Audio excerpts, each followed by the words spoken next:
pemeriksaan kesehatan karyawan yang turun dari vessel atau turun dari kapal besar. Jadi ini kami lakukan rutin, insya Allah ini setiap turun dan sebelum naik itu kita usahakan untuk pengecekan. Ini juga sebagai langkah kami untuk pencegahan COVID-19 atau virus corona. Apakah positif ini Pak, kalau dengan hasil pengecekan ini bahwa mereka nggak akan tertular dari kapal besar itu? Ini sebenarnya adalah kita langkah paling minimum. Kita juga ada langkah-langkah pencegahan lain, misal dari kita juga menyediakan sabun untuk cuci tangan. Kita juga sudah sampaikan untuk penyediaan hand sanitizer sudah disediakan juga.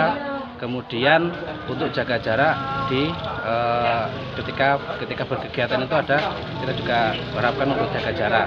Dan juga untuk di atas kapal sudah dilakukan oleh tim karantina atau tim kesehatan pelabuhan itu pengecekan kesehatan ke seluruh orang kapal. Kapal luar negeri